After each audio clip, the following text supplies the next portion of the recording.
Morning crept gently over the forest floor, painting the clearing in soft, shifting hues of gold and green. Dew sparkled on each blade of grass like tiny shards of glass scattered across the yard, catching the light in brilliant flashes. It was peaceful. Idyllic, even. Meanwhile, I was here, quietly mourning my slowly dying wallet. Day 21. Points remaining, 6.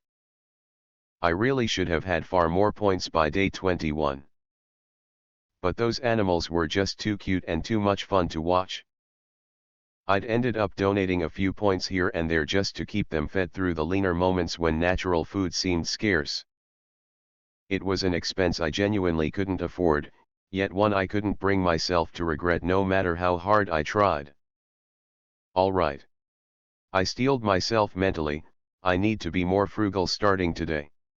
No more spending points on feeding cute animals. From now on, they can forage completely on their own. It was a solemn vow, a firm pact with my future, more responsible self. Just as I was solidifying that resolution deep in my mind, my overhead external camera caught something strange moving at the very edge of my vision. Oh! Oh! I gasped internally. Are those two? What I think they are.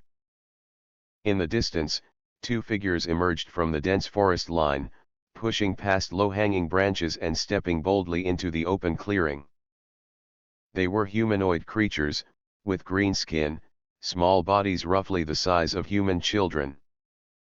Their faces were quite ugly, featuring big, crooked, pointy noses and long, sharply pointed ears that stuck out awkwardly. They wore nothing but ragged, filthy strips of cloth to barely cover their private parts and carried crude wooden clubs that looked like they had been chewed on by wild dogs for weeks. These characteristics were far too easy for me to recognize from years of reading isekai novels. Goblins. Well, damn. So this world does have goblins. That means there must be other magical creatures and races too. Like orcs? Dragons? Elves? For a fleeting second, my inner fantasy enthusiast heart beat faster at the thrilling thought. This was real. This was the kind of adventure I'd read about in countless web novels the moment the protagonist finally encounters their first monsters. But the moment passed quickly as reality set in. The pair of goblins skidded to an abrupt halt the instant their eyes landed on me. Well, how could they not? I was a massive stone castle sitting right there in the middle of an open clearing, practically screaming "Loot me," with every brick and turret.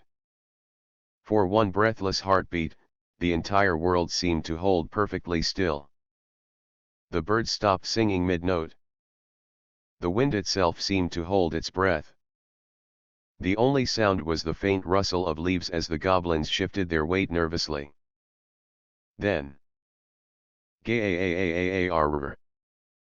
A blood-curdling roar ripped from their throats, raw and feral, thundering across the meadow like a war cry. Panicked birds erupted from the grass in a sudden explosion of flapping wings and alarmed chirps. The deer bolted instantly into the underbrush, and the rabbits vanished down their burrows in a blur of white tails. The goblins then barreled straight toward me at full speed, clubs raised high above their heads, drooling with greedy fury. Their screams grew louder and closer, vibrating harshly against my stone skin. And for one icy, gut-wrenching second, I was genuinely terrified. Because these weren't just harmless animals scurrying around my yard. These were actual monsters. And me? I was just a castle. I had no hands to hold a sword. No weapons to fire back. No way to fight back at all. If those little green psychos reached my walls and started hammering away relentlessly with those crude clubs, I'd be in serious trouble. Would it hurt? Would pieces of me crumble away? Would I actually die again? No time to panic. I had to react immediately. Instinct took over. Clang. With a single focused thought, the massive iron portcullis crashed down violently, sealing my front gate with a deafening roar of metal slamming against stone. The heavy vibration shuddered through my entire foundation, kicking up small clouds of dust in the entryway. At the very least, I needed to keep those goblins out.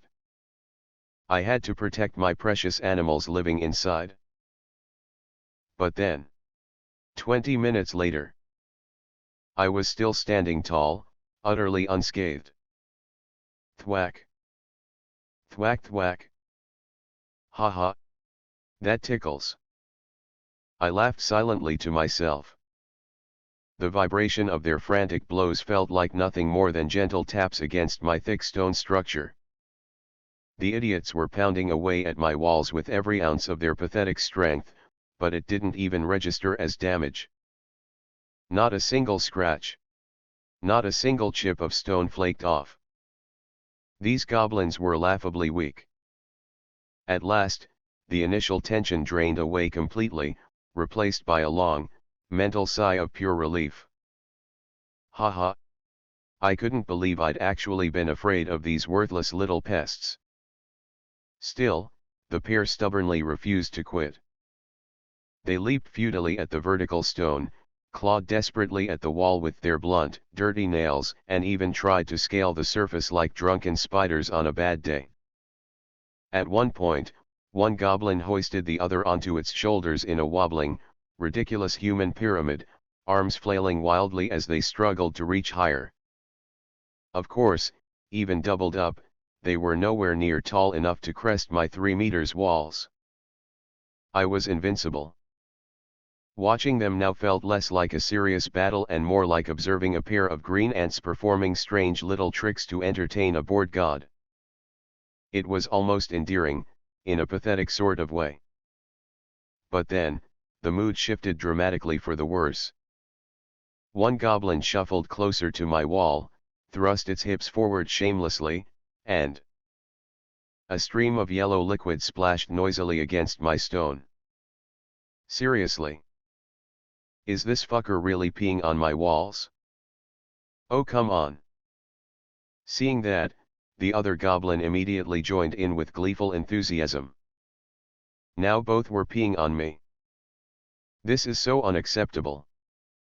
And as if that wasn't bad enough, after they finished shaking off, they reached into their ragged loincloths and pulled out what looked like chunks of white chalk or soft limestone.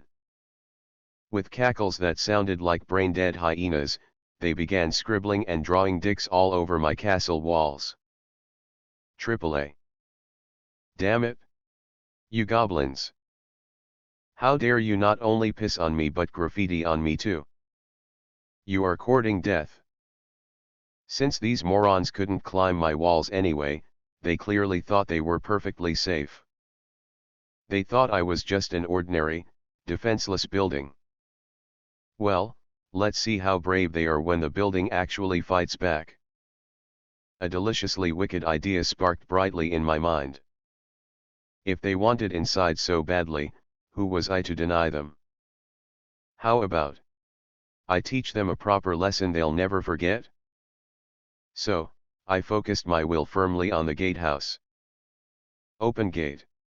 I commanded.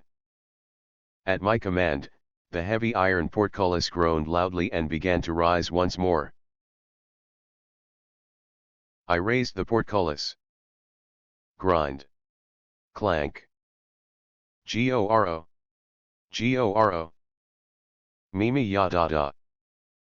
The two goblins flinched hard, jumping backward several steps as their ugly faces twisted in confusion and sudden alarm. Their beady eyes widened, and they clutched their crude wooden clubs tighter, raising them forward as if bracing themselves against some monstrous, invisible foe.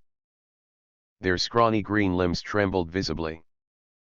It seemed the mere act of raising the gate had spooked them. But that wasn't my true intent at all.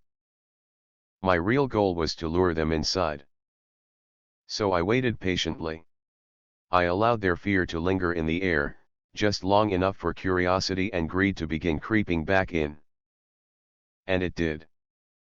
Slowly, As their initial apprehension started to fade, the taller goblin straightened his back, puffed out his narrow chest, and took one hesitant step forward toward the open gateway. Ha ha! Excellent! Come closer! However, the smaller goblin, still gripped by fear, quickly grabbed his companion's arm and yanked him back. Goro! Goro! At that moment, I realized I needed something powerful enough to stoke the burning greed in their little green hearts and override their caution. Very well. Let's see if this works. I opened the shop and exchanged a single point for one food. A familiar soft chime sounded, and 10 small, vibrant red apples appeared inside my inventory. Now then, little goblins. Would you like an apple? I rolled one apple out through the open gate. Then another. Then a third. They came to rest just beyond the raised portcullis, perfectly placed in the sunlight. Instantly, the taller goblin's eyes lit up like lanterns, gleaming with raw hunger as if I had dropped a pile of shiny gold coins at his feet. Yer! Apa! Apa! Yum yum! He shouted in pure delight and, with a sudden violent jerk, wrenched himself free from the smaller goblin's grasp, lunging desperately toward the fruit. The shorter goblin, however, remained deeply wary. Nar! Nar! Goro! Goro! Its shrill cries were filled with panic as it clutched its companion's arm once more, trying desperately to pull him back to safety. And just like that, the two goblins stumbled backward a few steps, locked in a heated, noisy dispute. They snarled and barked at each other, their voices overlapping in a chaotic frenzy, their clubs trembling wildly in their fists. Yera! Yum yum! Rara! Naar! Naar! Goro! Their shouts echoed loudly across the clearing. Perhaps it is time to sweeten the deal even more. If apples aren't enough, how about meat? I spent my last 3 points to purchase 1 kilogram of meat. As I selected the option, a small menu unfolded before me. I could choose between 5 200-gram beef steaks or 1 kilogram of assorted chicken parts. The decision was obvious: steak. Muahaha. Now let me see how these wretches could possibly resist such a temptation. With a soft chime, a thick, juicy slab of red meat materialized right beside the apples, its fresh scent probably already wafting toward the goblins. And my God! The reaction was instant and explosive. Yaaaaaaa. Myat. Myat. Yarraraa. Yum yum. The taller goblin, now completely consumed by greed, swung his club backward in a wild arc. Thwack!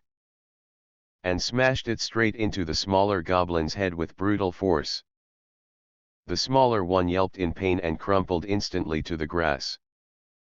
But the moment its eyes locked onto the tempting slab of meat, it quickly scrambled back onto its feet and shouted angrily in protest. Yara! Myat! Myat. Now, both goblins charged madly at the food. And then, it was total chaos. As they reached the bait, the scene even surpassed my wildest expectations. The taller one got to the meat first, snatching it greedily. But then, bam! A wild, overhead swing from the shorter goblin's club shattered several of its teeth. A bloody tooth flew through the air in a wide arc, and its ugly face twisted in agony. The steak arced upward from the impact, landing perfectly in the shorter goblin's outstretched, clawed hand. Kaka! Myat! Myat. It screamed triumphantly as it caught the prize. Of course, the taller goblin would not concede so easily. It got up utterly pissed, eyes blazing with rage. Bam! A powerful return strike. Blarg! The shorter goblin was sent hurtling 10 meters away, crashing hard into the grass and rolling several times before skidding to a stop. Its nose now bleeding a river of blood. Damn.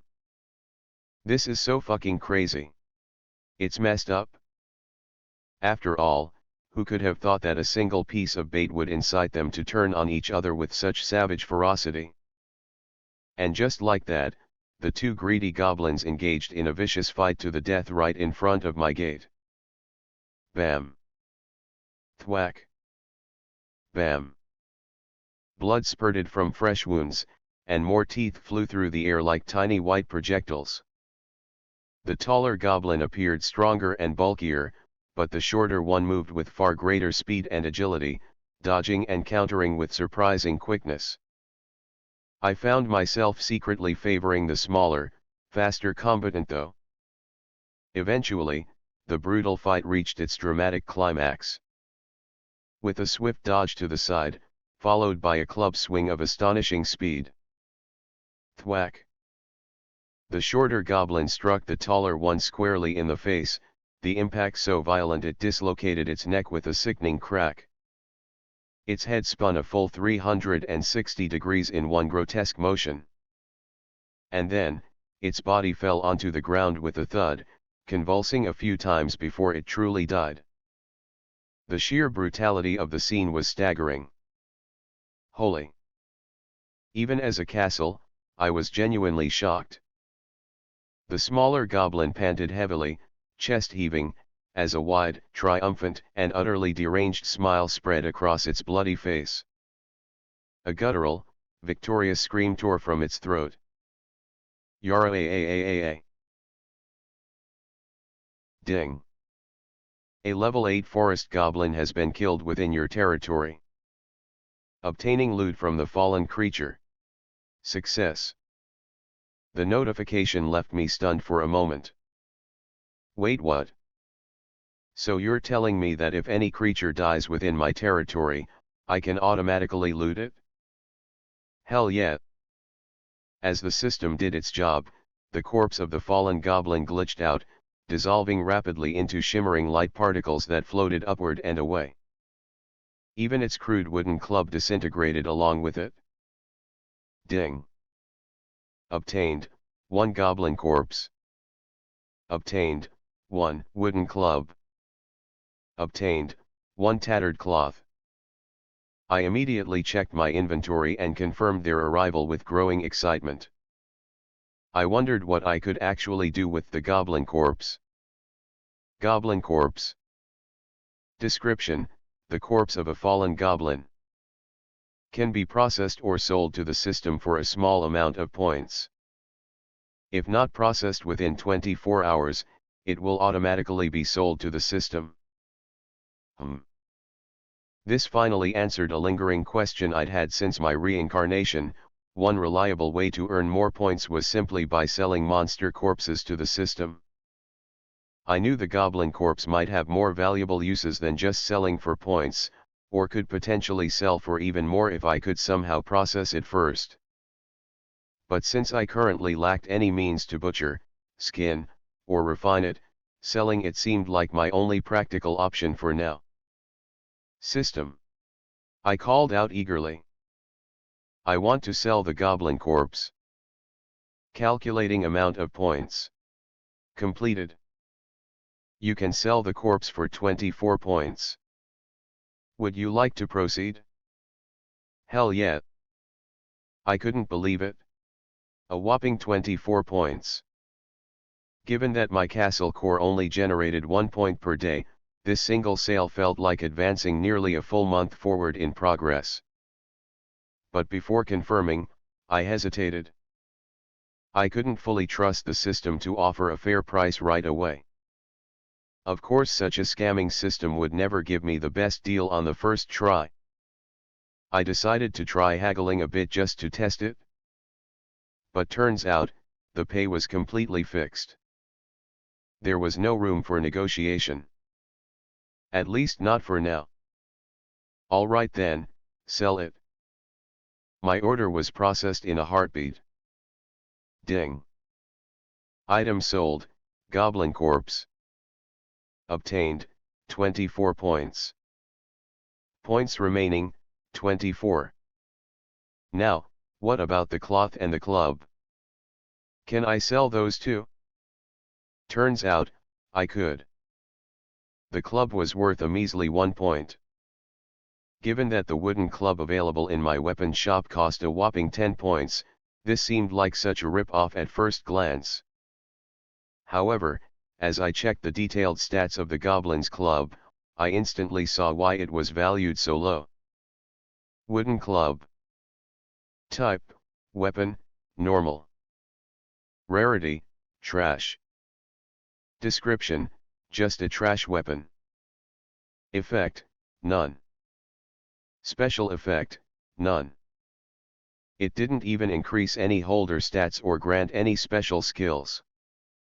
Thus, compared to the system's version, it was indeed pure trash. Knowing that, even 1 point suddenly seemed pretty generous. As for the tattered cloth, I needed 5 of them to sell for 1 point. Unlike the corpse, neither the club nor the cloth had an expiration date, so I decided to hold onto them for now.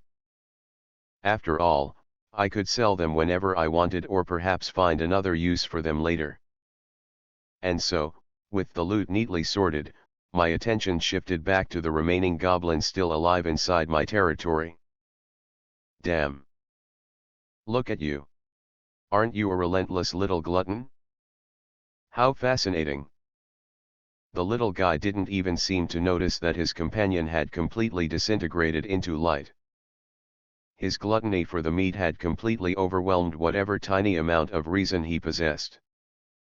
Right now, he was busy chomping down on the thick steak with savage enthusiasm, tearing it apart with his sharp yellow teeth and smearing raw blood messily across his clawed hands and face.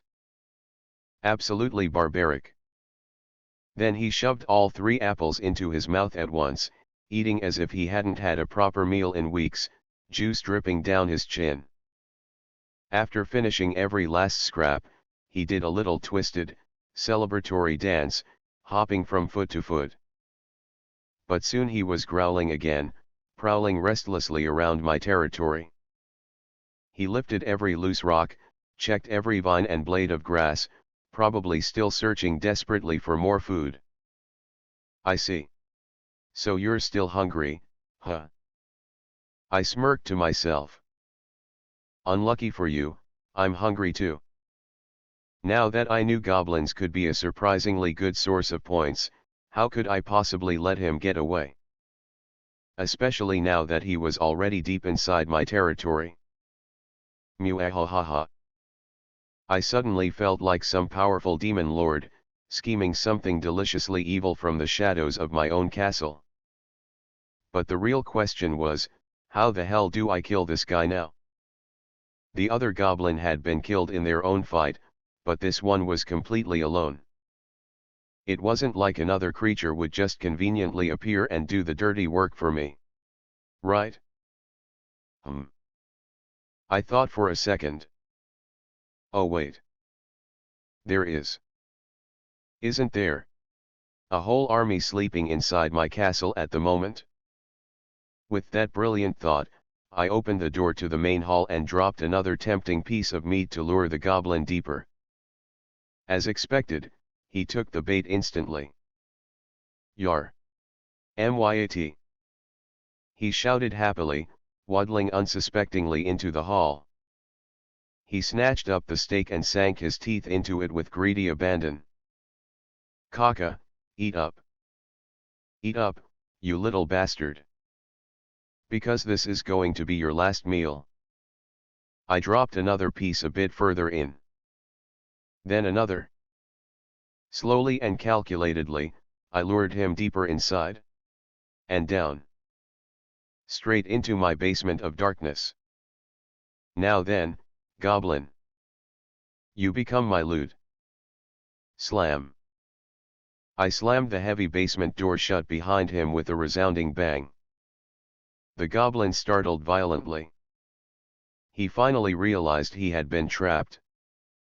He slammed his club desperately against the thick wooden door, trying to break free. But it was already too late. Behind the goblin, hundreds of pairs of glowing eyes suddenly locked onto him from the darkness. In nature, raccoons are creatures that often prefer to retreat and avoid direct confrontation with other animals.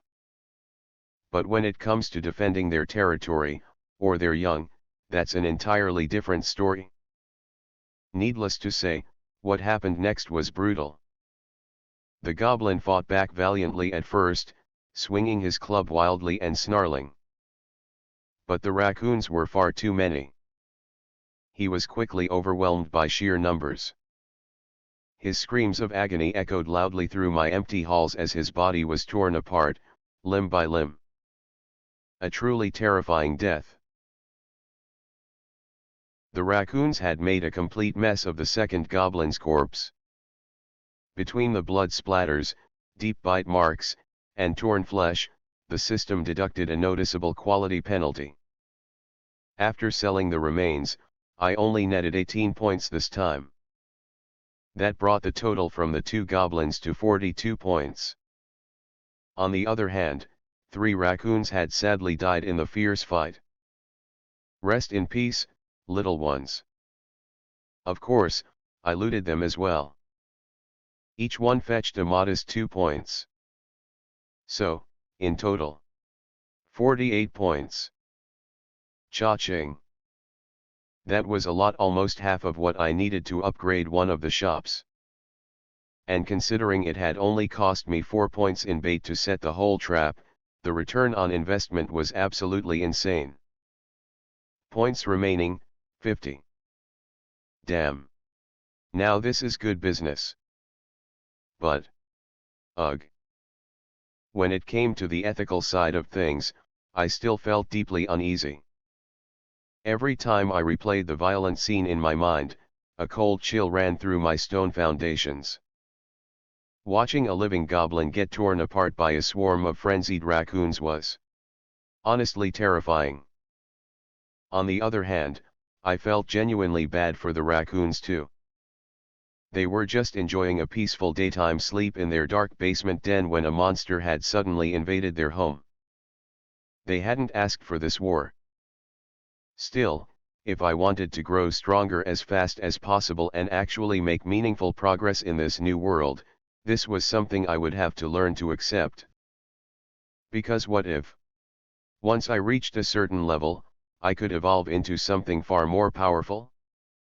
Or even something that could actually move? I would absolutely love to move. To explore this vast world, one way or another. Without that ability, if I were forced to live as a motionless castle for thousands of years, stuck forever in this same lonely clearing, then what would be the point of this second life?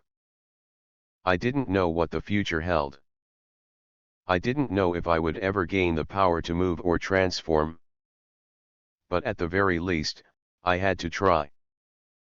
I aim to become the strongest castle in the universe. System, don't let me down, please. For the next 3 days, life settled back into a peaceful routine. I continued quietly watching the wildlife that now inhabited my halls and grounds. As for points, I was hoarding them carefully until I reached 100. That was the exact amount needed to upgrade the system shop to level 2.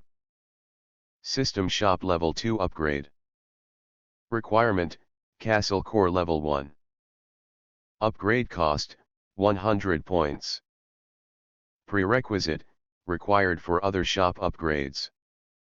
Unlocks, new basic materials, bulk discount, material exchange, sovereign shop. The unlocks sounded genuinely amazing. At this steady rate, relying solely on my point generator skill, I would be able to upgrade one of my shops within 1 or 2 months. I found myself secretly wishing more goblins would come wandering out of the forest. Every time the trees stirred and something emerged from the shadows, my hopes spiked with excitement. But most of the time, it was just regular animals going about their day.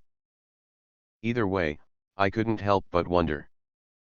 Just how many goblins are there in this forest? And are there other, stronger monsters besides goblins? I would love to explore the forest one day. Day 26. Status. Points, 55. At last, 4 days after the first 2 goblins had visited, I spotted more. And this time, there were 3 of them. Just like the previous ones, they charged the moment they spotted the castle. Yerr. Yerr. Come. Come to me, my bags of points. I immediately raised the portcullis, greeting them with wide open gates and strategically placed stakes. I used the exact same strategy as before. And unsurprisingly, it worked wonders once again. Just like last time, they fought each other viciously over the first piece of stake until only one remained standing. And, just like before, the raccoons took care of the final survivor in the basement. Haha. Goblins really are low intelligence creatures, I guess. Either way, an easy 62 points went straight into the bag. Cha-ching. That brought my total to 117 points. Now then. It was finally time to upgrade the system shop. Upgrade system shop. Ding. System shop upgrade successful. Minus 100 points. System shop level 2 unlocked. Points remaining, 17. My point balance plummeted instantly. Seeing that number hurt more than being struck by lightning. Back to being broke again, I guess. It reminded me painfully of my old gacha addiction days. Imagine saving 10,000 Primo Gems for your favorite waifu character in Fantasy Impact, feeling like the richest guy in the world, then bam! A new limited banner drops and wipes your entire wallet clean in seconds. Anyway, new menus unfolded smoothly in my mind. New basic materials unlocked, iron. That sent a fresh wave of excitement coursing through me. Because iron, this precious metal, was literally what I had been waiting for. Why? It was simple. If I had iron, that meant I would finally be able to buy or craft real swords, spears, and proper metal equipment, right? So far, all the weapons in the item shop were just wooden or Stone Age level junk. So I wondered if the addition of iron to the material list would finally change things for the better. I checked the item shop right away, but nothing had changed yet. I had already used my free daily refresh, so I would have to wait one more day to see the new options. But then, the moment I went back and checked the price of iron in the construction shop, reality came crashing down hard. Iron times 1 cost, 30 points. I closed and reopened the screen, thinking there must be some kind of error or miscalculation. But no. It was true. Iron times 1 cost, 30 points. What the fuck is this shit, System San? 30 freaking points. For what? 1 iron? 1. Are you serious? If I had a heart, I would have had a heart attack, died on the spot, and gotten ice-guyed for the second freaking time right now. 30 points? That wasn't just expensive, that was outright highway robbery. To put it into perspective, I could buy 3 stone or 3 wood for just 1 point. That meant stone only cost roughly 0.33 points, literally 100 times cheaper than iron. Come on. I protested. Iron is supposed to be basic. Basic. Yet here it was, priced like some premium endgame material. At this rate, upgrading anything iron related would drain my entire savings in minutes. And sure, there was a bulk buy option, but it wasn't much better. The bulk discount was only 5%. Worse, I had to buy 100 iron at once to qualify for it. That was 3,000 freaking points. There was no way I could afford that anytime soon.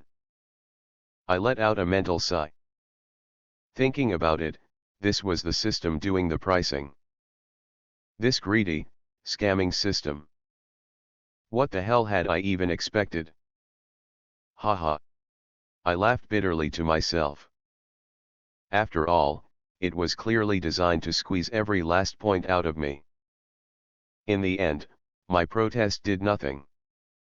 I clicked my tongue internally and moved on. The next thing that unlocked was material exchange. Surely.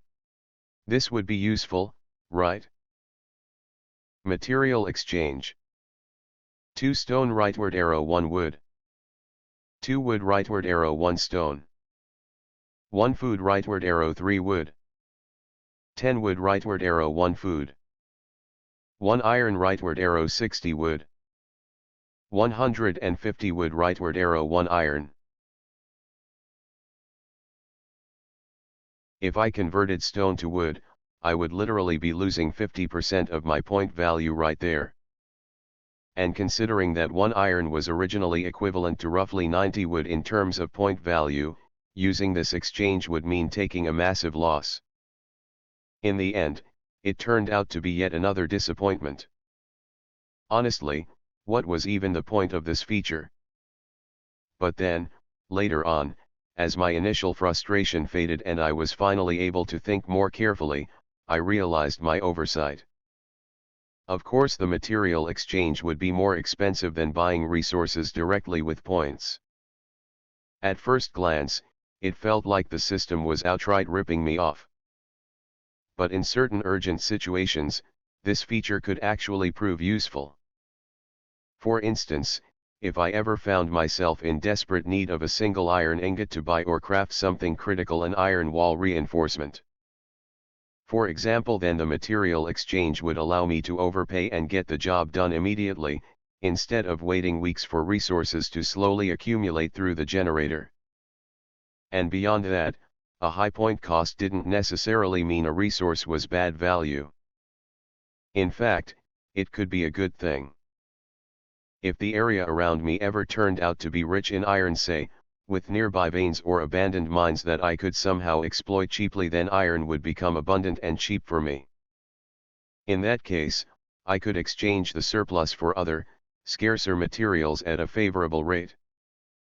Not that I had any idea how I could actually mine things right now, since I couldn't even move, but I was just thinking about the long-term future. The reverse was also true.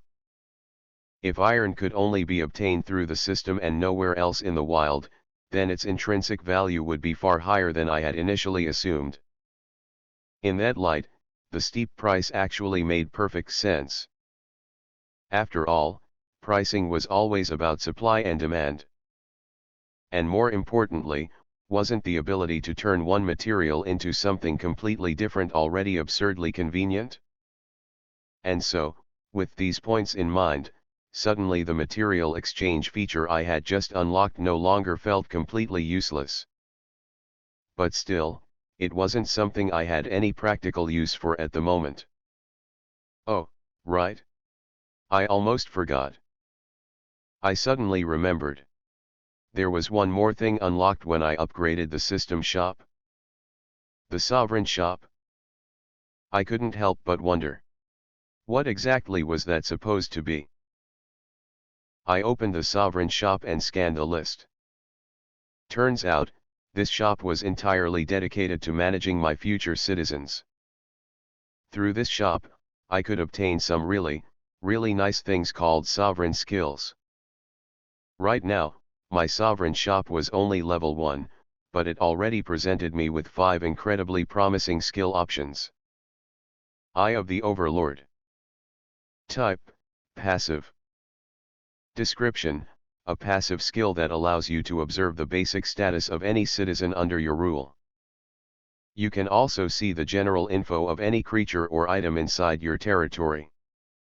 Cost, 20 points. Lord's Blessing, Level 1. Type, Active. Description, spend points to enhance a citizen's attributes or even upgrade their skills. Cost, 20 points. Rule Maker. Type, Active Toggle. Description, spend points to create rules. Citizens will be rewarded if they follow them or punished if they break them. Cost, 150 points. Quest Creation. Type, Active. Description, grants the ability to assign basic quests to your citizens. Cost, 20 points. Tax Collection, Level 1. Type, Passive. Description, each citizen will generate points for you daily. Upgrading this skill increases the amount of points generated. Cost, 200 points. More skills will be available once you upgrade the Sovereign Shop, Vassal's Eyes, Ruler's Voice, Devolution. Yeah. Isn't this amazing? If I had these skills, I would be able to not only see my citizens' detailed stats but also actively influence their growth and even issue quests to guide them. I could already see the endless possibilities unfolding in my mind. Like, give my citizens a quest to kill monsters outside my territory, earn points from the loot, upgrade my shops faster, use those points to level up my citizens further, then give them even more challenging quests. It was like I was suddenly playing a full-blown kingdom management video game now. Sure, I wasn't the best when it came to RTS, grand strategy, or deep kingdom management games. I was more of a hack and slash, waifu collector gotcha kind of guy. But regardless, this still sounded incredibly fun and full of potential. Still, one big question remained. How the heck was I supposed to get actual citizens in the first place? I had already tried to grant citizenship to animals. But the birds, deer, and raccoons simply weren't intelligent enough. Because of that, I couldn't grant them citizenship and ended up losing points for nothing. Then, do I have to wait for an actual human adventurer to wander into my castle? Just then, another idea flashed brightly into my mind. Wait a minute. Goblins. From what I had seen so far, goblins were quite stupid creatures. The fact that they fell for the simplest bait imaginable was more than enough proof. However, they were still intelligent enough to make basic clothing, use weapons, and even communicate in their own crude language. Surely, that has to be enough to meet the skills requirements, right? Well, there's no harm in trying. And so, I eagerly waited for the next goblin to appear, ready to test whether I could finally grant citizenship or not. A few days later, another goblin appeared. This time, there was only one. But it was a perfect opportunity. Finally, it's time to get my first citizen.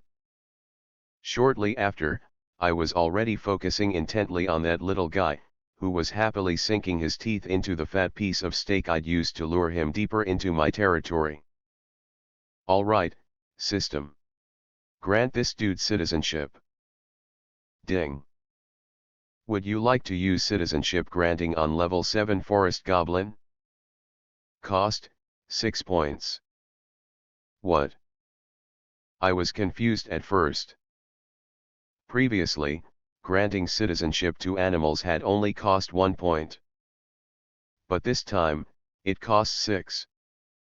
Well, that is understandable, I guess. I suppose that was because the goblin's level was much higher than the previous animals. Luckily, I had enough points.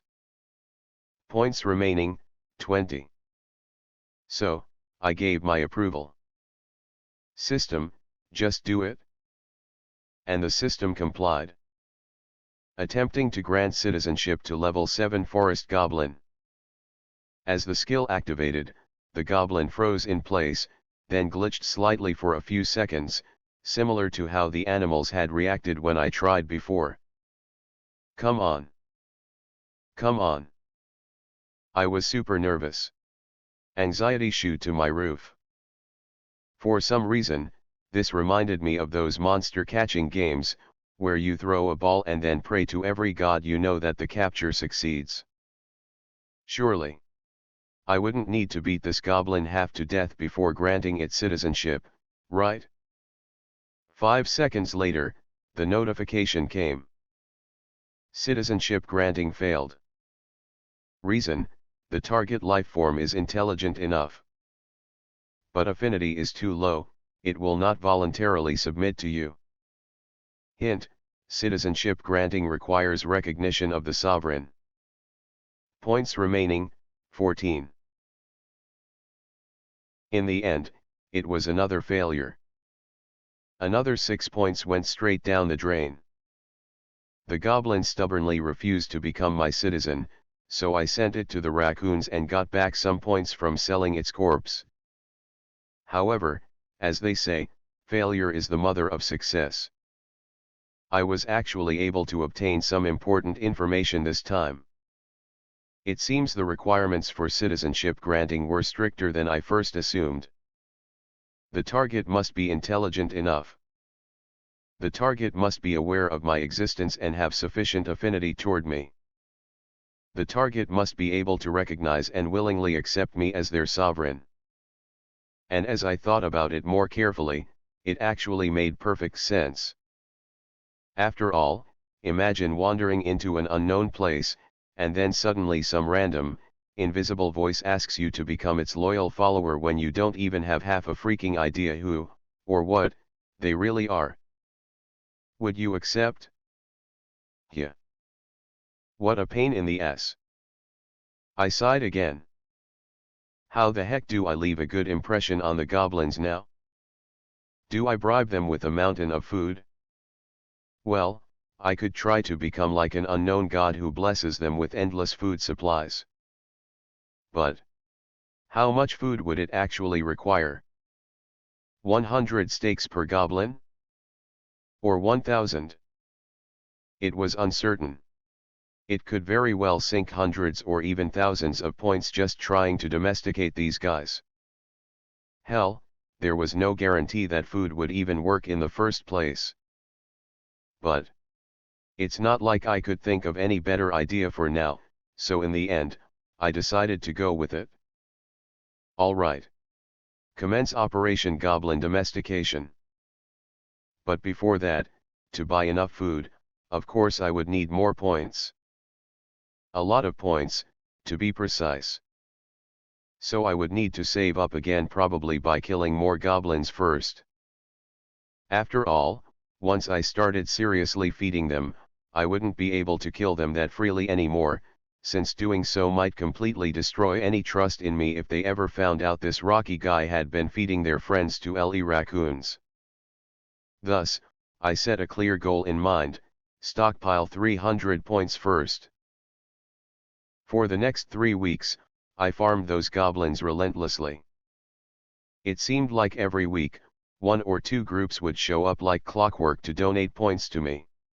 I ended up earning an average of 15 points per day just from killing them and selling their corpses. That said, I did feel increasingly bad for the raccoons. They weren't happy at all. The poor little guys always had their rest disturbed and were constantly kept on high alert. I noticed their fur getting increasingly ragged and patchy. Obviously, the repeated goblin invasions were stressing them out badly. At this rate, I might end up chasing them out of my castle, which I absolutely did not want. By now, those fluffy bandits were basically my little pets. So, I decided not to bother them anymore.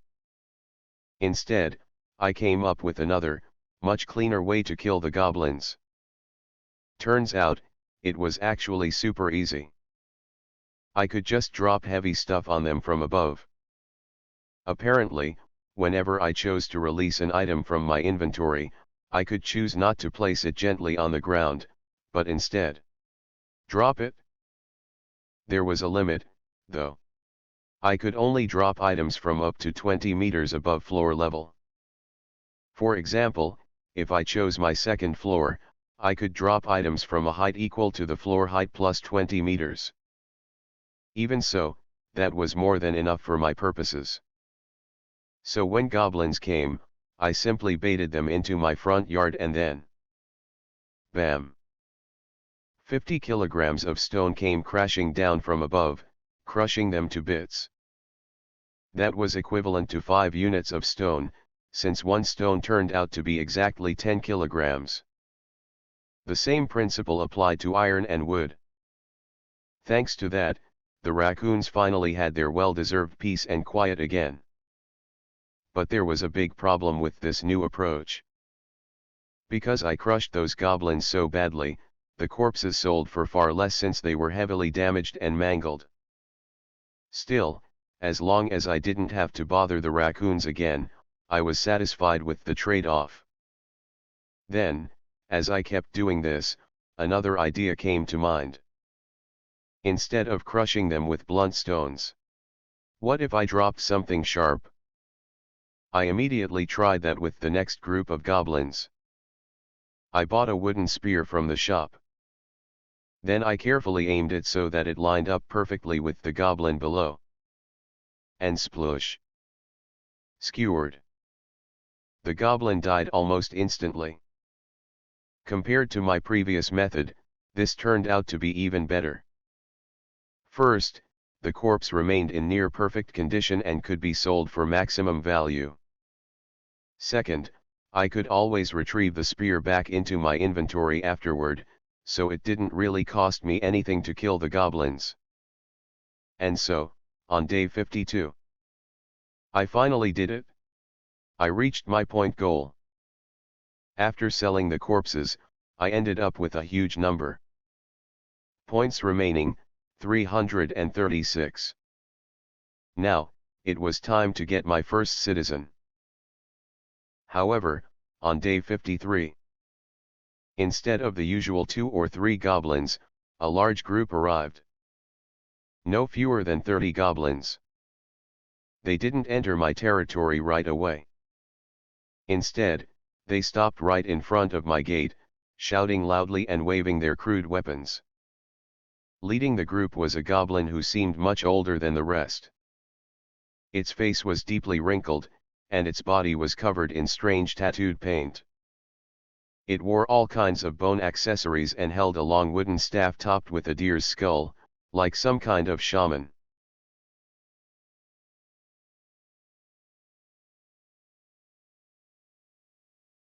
It was indeed an angry mob. More than 30 goblins, all brandishing crude spears, clubs, and other makeshift weapons. Some even held burning torches as they swarmed toward my castle, shouting loudly and snarling with raw fury. Worse still, there were 2 particularly large goblins who were literally twice the height of the others. They carried massive stone hammers and looked far more muscular and terrifying than the rest, with white chalk painted across their faces in fierce, claw-like patterns.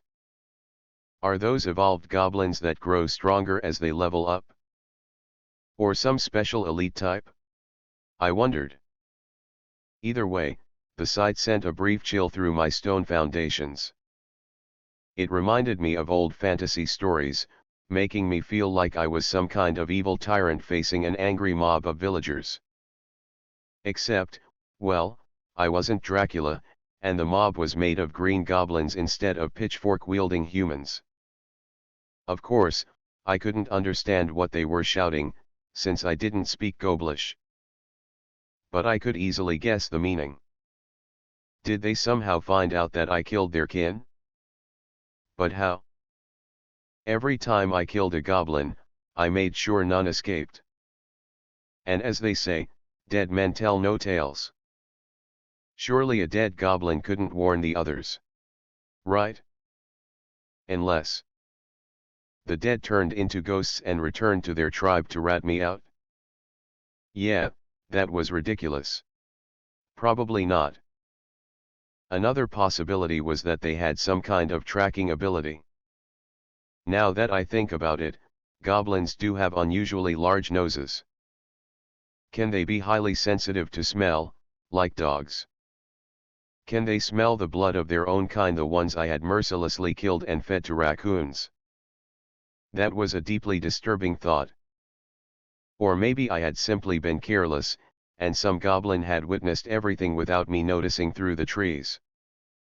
Either way, it didn't matter right now. The real question was, what the hell was I supposed to do in this situation? Should I try to bribe all of them and hope for the best? Maybe they'd forgive me and accept my offer of citizenship? Or should I keep my gate shut tight and do nothing, waiting for them to tire themselves out? But before I could decide, the goblins attacked. The two muscular goblins wielding the stone hammers charged forward first, letting out thunderous war cries that shook the clearing. The rest followed behind them in a chaotic wave, rushing straight at me with wild abandon. I braced myself for impact. As they closed in, the two giants raised their heavy hammers and slammed them against my iron gate with all their strength, trying to break through. Oh shit. I needed to come up with a defense plan, fast. But then, moments later. Bonk. Bonk. Bonk. Well, for some reason, it only tickled. I knew those big goblins were trying their absolute best, but it was futile. It felt like someone was repeatedly hitting your leg with a spoon. It was more annoying than painful. Either way, the muscular goblins certainly looked terrifying, but that was only compared to the smaller ones, who were about the size of human children. In truth, they just looked like some average dudes who had spent a little bit more time at the gym. Sure, their muscles were bulky, but they were still too weak. Their blows couldn't even damage my sturdy iron gate in the slightest. With that realization, all of my worries vanished in an instant. Looks like I was scared for nothing. After all, my walls were thick and sturdy, and my gate was made of solid iron. It wasn't something that could be broken so easily by a bunch of angry goblins. But damn, those goblins are persistent. They kept attacking without pause. Bonk. Bonk. Clank. Clank. Some of them even tried committing arson. They hurled burning torches over my walls, trying to set me ablaze. But, well, I was an empty castle. It's not like I had anything flammable inside. At worst, they could burn a bit of grass in the courtyard. Still, I didn't want to take any risks. So before the torches could even touch the ground, I activated my inventory skill. Ding. Obtained, 1 torch. Obtained, 1 torch. Obtained, 1 torch. Obtained, 1 torch. Obtained, 1 torch. Obtained, 1 torch. Yoink their shit. And the stupid goblins kept throwing torches at me until they had none left. In just a few minutes, they had handed me 20 torches. If I sold these, I'd get 2 easy points. And when they saw that their torches had mysteriously disappeared into thin air, they got even angrier. Meanwhile, I laughed inside my mind. Mwahaha. Let me see what else you've got. Eventually, some of them decided to climb my walls. This time, though, unlike the last few attempts, they finally brought ladders. If they used them properly, they could climb me with ease. I had to admit, these guys did know how to make basic tools. After propping the ladders against my outer walls, several goblins climbed up. Soon, 5 of them made it into my front yard, including the 2 big, muscular ones. Those guys began marching straight toward my main wooden door. That door was made of thick wood, so obviously it wasn't nearly as sturdy as my iron gate. There was a real chance that if they smashed it repeatedly with their hammers, it would eventually break. So I did what I had to do to stop them in their tracks. Bam! A huge chunk of stone dropped down from above and blocked their path. The goblins shrieked and jumped back in panic. Then I dropped another block of stone. Boom! Just like that, I made myself perfectly clear. Come any closer, and I'll crush you lot into mush with these stones. Yarayay. As I did this, the goblins finally seemed to understand that invading me was a very bad idea. Fear spread rapidly through the group, and they began to retreat. Everyone was in complete panic now. They hurried back toward the ladders. But then, another evil idea popped into my mind. Well, now that there's a free ladder inside my territory, it's mine. Ding. Obtained, 1 ladder. Yaaaaaaaarr. When they noticed the ladder had suddenly disappeared, the 5 trapped goblins screamed in pure terror and panic. They ran around wildly, jumping desperately at the walls, trying to escape. But no matter how hard they tried, there was no way out now. Trapped. Mewahahaha. I laughed as they struggled. For some reason, it was incredibly amusing to watch. I could have dropped stones and killed those goblins right then and there. But after thinking it over carefully, I realized I probably shouldn't. Because the other goblins outside were watching everything. They were all terrified now. The goblins inside were screaming and begging for help. Then, to my surprise, the goblins outside dropped to their knees and began groveling before me. They begged me to spare their friends. If I killed them now, it might completely ruin how they saw me, and my long-term plan to turn a goblin into my citizen would go up in smoke. So, in the end, I decided to open my gate and release them. The goblins scrambled back to their friends, hugging each other in tears. The leader even bowed deeply toward me, showing gratitude and apology for attacking me earlier. Even though I couldn't speak Goblish, that gesture was impossible to misunderstand. I had shown them mercy. I truly hoped this would lead to a better future. That soon, I would finally gain goblin citizens. But then, I realized I fucked up. As the group regrouped, the elder goblin placed a wooden stick in front of my gate. It was decorated with grim skulls and strange markings. After that, it turned back and shouted something to the others. Then they all left. At the time, I didn't understand what it meant. But soon, I realized. It was a warning sign. It was saying, "Fellow goblins, do not enter this castle." And just like that, I had lost my main source of point income. Day 60. Status. Points, 342. I had to admit it. I was an idiot. Instead of releasing those goblins, I should have taken them prisoner and slowly tried to domesticate them. For example, I could have left them hungry for days and then started bribing them with food. It was an extremely evil method, I know, but at least it had the highest chance of success. And even if it didn't work, I would have gained another 100 points for upgrades by selling the corpses. Yeah. Anything would have been better than this. No more goblins coming. Meaning, no more easy point farming. My point generation had returned to an abysmal 1 point a day. Fortunately, I already had another plan in mind. If goblins weren't coming anymore, instead of hoarding points, I would upgrade my other shops. Since points seemed to be the blood of this entire system, the most important thing right now was to improve my passive point generation. And I could do that by upgrading my castle core.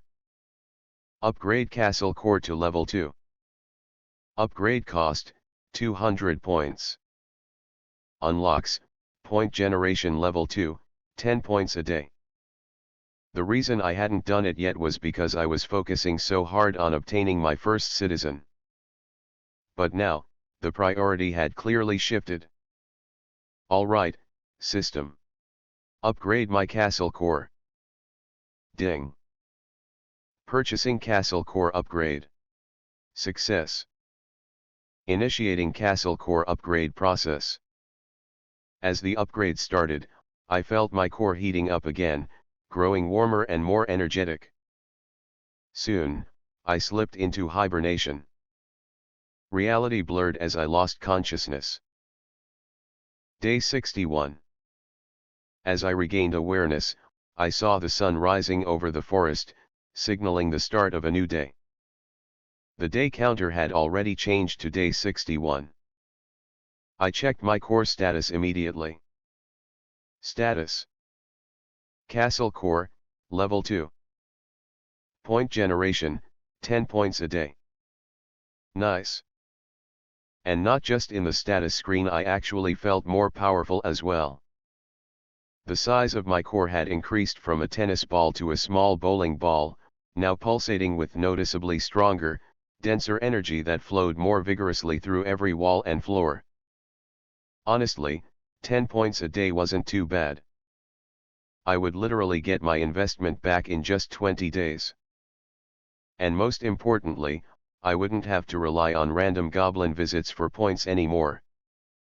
Though, I hadn't entirely given up on getting my first citizen yet. The biggest immediate problem was that Skullmark stick the elder goblin had left in front of my gate. It was outside my territory, which meant I couldn't touch it or interact with it at all. But after a few minutes of carefully looking through my skills and options, I found a possible solution to fix it. There was a skill I could obtain if I upgraded one of my other shops. Upgrade construction shop to level 2. Upgrade cost, 100 points. Unlocks, land expansion, building construction. It was land expansion. Oh yeah. If I could expand my land, I could just yoink that stick. Currently, I had 143 points left. This was more than enough to upgrade the construction shop. Ding. Construction shop upgrade successful. Minus 100 points. Construction shop level 2 unlocked. Skill, land expansion unlocked. Skill, building construction unlocked. Points remaining, 43. The upgrade went smoothly and without any issues. Feeling awesome, I quickly checked my newly unlocked skills. First, of course, was land expansion.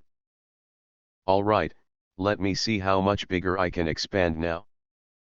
Land expansion, level 1. Description: you can spend points to expand your land, increasing your total territory area. Each purchase expands your land, allowing you to build more structures and granting your citizens more space to live. Cost, 10 points per 10 square meter. Expansion limit, 0/1000 square meters. Note: upgrade the skill to increase your maximum expansion limit. As I read the description, once again, I felt robbed by the system. 10 points for 10 freaking tiny square meter? What the heck is this? Are we buying Hong Kong real estate now? This is just absurd. Currently, my total land area was already 500 square meters. So even if I spent all my remaining points, I would only be able to increase it by another 40 square meters. Not even a 10% increase. Well, either way, it was still good. At least I could expand my land. Because right now, the biggest problem wasn't living space. It was that damn skull stick sitting right in front of me. With this skill, if I expanded my territory outward, I should at least be able to encompass it. Right? Right? Wrong. Ding. Skill used, land expansion. Minus 10 points. Your land has increased by 10 square meters. Ding. Skill used, land expansion. Minus 10 points. Your land has increased by 10 square meters. Ding. Your land has increased by 10 square meters. Ding. Your land has increased by 10 square meters. Oi. What is the meaning of this system? I was absolutely sure I had spent all my points expanding outward from my gate. So why the hell is that skull stick still there? No matter how much I expanded, the distance between the stick and my gate stayed exactly the same. Nothing changed at all. Well, something did change, actually. My front yard got noticeably bigger. But that was not what I wanted. I wanted that damned stick gone. In the end, it took spending all my remaining points for me to finally learn the hard truth. Turns out, land expansion wasn't territorial expansion at all. It was internal expansion. The system wasn't pushing my borders outward into the world. Instead, it was increasing the amount of space contained within my domain, without altering the external geometry at all. Which was just ridiculous. It broke every law of physics I knew. Space couldn't just expand inward without affecting the outside world. Right? This is some freaking higher dimensional bullshit. And yet, there it was, happening right in front of me. So in the end, nothing was solved. The stick remained. Points remaining, 3. Life settled back into a peaceful, somewhat boring routine for the next 2 weeks. The skull-marked stick remained stubbornly where it was, but eventually, I stopped obsessively staring at it every few hours. More and more animals moved in.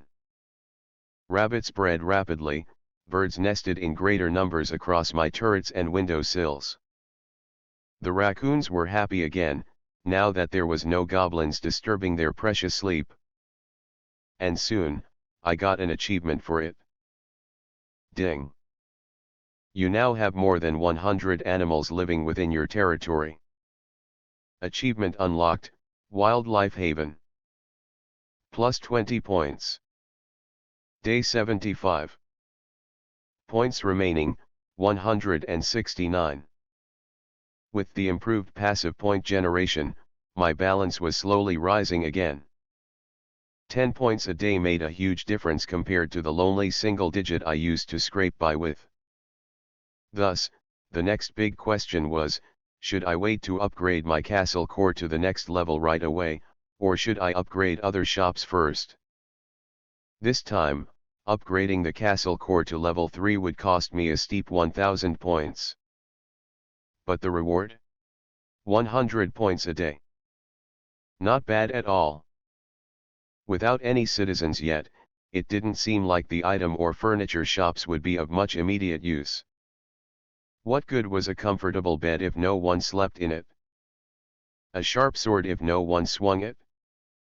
So in the end, I decided to wait and aim for the next core upgrade. It was clearly the most efficient path to long-term power. Meanwhile, with the points I currently had, I decided to prepare ahead for when I finally got my first citizen. Sure, the goblin situation still felt pretty hopeless right now. They continued to avoid my castle like the plague. But what if one random day I suddenly had an actual human visiting me? Or another fantasy race with better intelligence and potential? Thus, the reasonable thing to do was to pre-buy some good equipment. Mainly things with useful skills and stats that I deemed might come in handy later. With only the free daily refreshes available, I managed to scrape together a decent starter kit. I rolled 2 axe with the lumberjack, level 1 skill, a knife with butchering level 1, and a few other practical weapons and tools that could prove valuable. That aside, I then shifted my focus to another small project. I tried to figure out a way to grow fruit naturally. But so far, no luck. The apples I bought from the shop didn't have viable seeds. The animals ate them whole, leaving nothing behind but cores that vanished when they rotted. My working hypothesis was, the system wanted a complete monopoly on apples. After all, if I could grow my own fruit, why would I ever buy from the shop again, right? Haha, yeah. Not surprised. It seemed the only way plants could truly grow was if birds or rabbits carried seeds in from outside my territory. That actually sounded plausible, and I believed it would happen eventually. But right now, that was completely out of my control. If only I had at least one citizen. It would be so much better. But then, on day 82, everything changed. I thought my fate with the goblins was sealed. That they would avoid me forever, and I would forever regret my earlier mistake. But that evening, it was as if the gods of Azef decided to give me one last chance. It was another stormy night. Just like before, the sky roared in fury. Thunder split the heavens with crack after crack, each booming explosion rattling my walls. Rain hammered down in relentless, heavy sheets, and violent winds screamed through the ancient forest like enraged spirits tearing at the land. And here I was, once again, quietly enjoying the raw chaos of nature. I even found myself making a stupid little bet, wondering if lightning would strike me again like it did on day 10. A few bolts came dangerously close, lighting up the clearing in blinding white flashes. But no direct hit this time.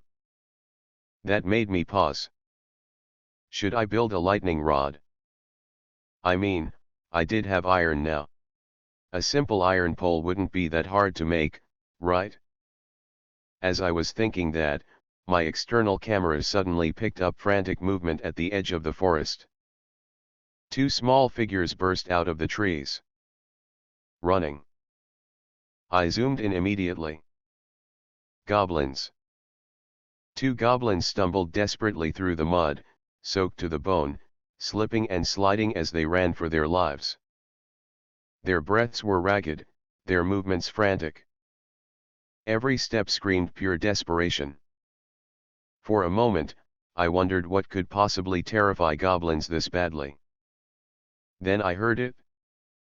A woo-woo. My attention snapped back toward the forest. The bushes exploded outward as a massive shadow leaped into the clearing. A wolf. No. Not just a simple wolf. Because I had never seen anything like this. This thing was enormous, easily the size of a bull. Its thick gray fur was slick with rain. 2 curved horns jutted from its skull like that of demons, dark and menacing. Its glowing eyes were locked onto the fleeing goblins, filled with primal hunger. Then another shadow emerged. Then another. And another. Soon, an entire pack poured out of the forest, snarling and barking as they gave chase. Their howls blended with the thunder as the deadly hunt began. And that alone answered my earlier question. So this forest really did have other, far more dangerous monsters. Compared to those beasts, the 2 goblins looked pathetically small and fragile. I could see them clearly now. One was slightly taller and more muscular, most likely a male. The other was smaller and thinner, with a ponytail and clear female features. Both had the same white tattoo painted across their faces. That similarity made me think. Were they family? Perhaps siblings. For now, I just assumed so. So, I held my non-existent breath as I watched the tense scene unfold. They were running straight toward me now. More accurately, that was the only direction left for them to run. Then it happened. The smaller goblin's foot slipped on the rain-soaked ground, and she crashed face first into the thick mud. Oh no! A wolf lunged straight at her. But the taller goblin heard his little sister's terrified scream. He spun around without a moment's hesitation and charged back with a raw, primal roar. He swung his crude wooden club with everything he had left in his battered body. Bam! The wood smashed violently into the wolf's snout. The massive beast yelped and staggered sideways, letting out a sharp, pained whimper. But of course, it was nowhere near enough. The wolf shook its head violently, rain spraying from its thick fur. The fury in its glowing eyes burned even brighter than before. Then, another wolf lunged from the side, claws flashing as it tore through the pouring rain, aiming straight for the siblings. But the goblin brother acted just in time. In a desperate heroic save, he grabbed his sister and took the slashing claws across his own back. Slash! Blood sprayed from the deep wound, mixing with the rain. Damn, that's brutal. At that point, I thought it was over, that the goblin had fallen and would become nothing more than a fresh meal for the hungry pack. However, to my surprise, the brother was still able to get up. He screamed and forced himself upright. Despite the grievous wound, adrenaline seemed to flood his system, screaming at him to keep moving. He hoisted his sister onto his back with trembling arms. Another wolf lunged. But he ducked at the very last moment, twisted his body in a desperate, almost beautiful spin, and ran straight toward me. He screamed as he ran, legs pumping like pistons, splashing wildly through the mud without slowing down even for a second. Seeing that, something unexpected ignited within me. What the hell? Is this guy an anime MC or something? This is ridiculous. I knew I had killed countless goblins before. I had never felt bad for those guys. They were just stupid, greedy monsters to me, nothing more than walking bags of points. But this time, I suddenly found myself cheering them on. Come on, I urged silently. Come on. You've got this. I raised my gate. Get in. Hurry. But then, the goblin skidded to a sudden halt. Because there it was. That damned skull-marked stick. The danger sign the elder goblin had placed in front of me. And now, it was blocking the only path to safety. Oh god damn it! I swore internally. Just fucking get in.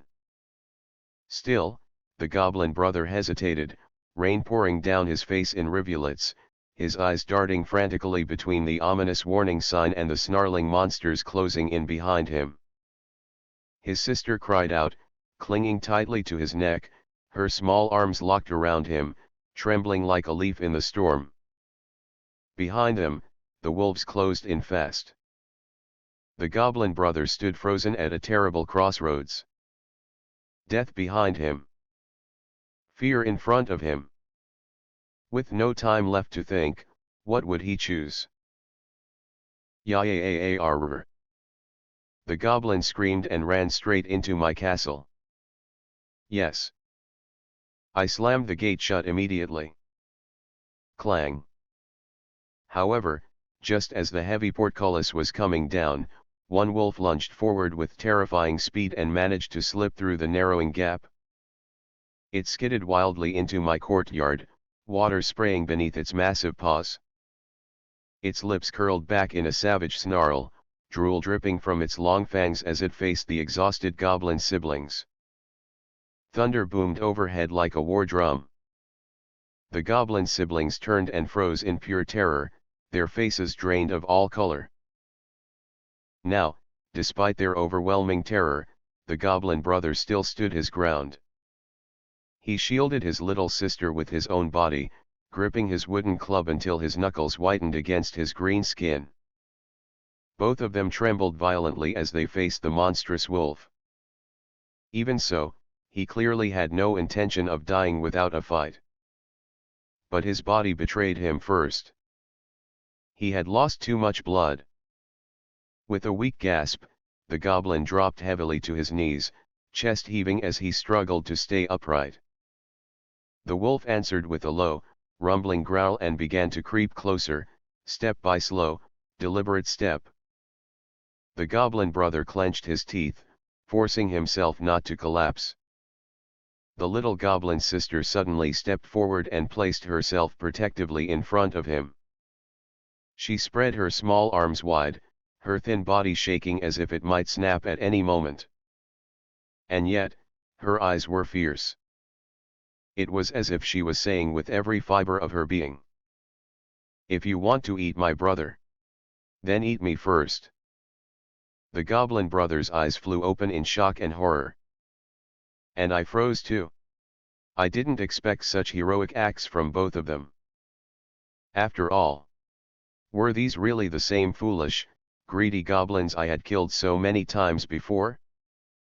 Even with death staring them directly in the face, their courage was undeniable. But courage didn't matter to the wolf, as this predator only wanted to fill its belly. It lunged. Both goblins turned away at the same time, eyes squeezed tightly shut, bracing for the end they could not escape. But of course, I had no intention of letting them die so easily. They were inside my castle now. And that meant they were under my protection. Boom! A massive slab of stone crashed down from above, smashing straight into the wolf's head with crushing force. It died instantly. Just like that. The goblins slowly opened their eyes. What greeted them was the crushed, lifeless corpse of the wolf. The sight sent a jolt of fresh terror through them. Both shrieked and scrambled backward, losing their balance and dropping hard onto their backsides in the mud. Outside the gate, the remaining wolves reacted as well.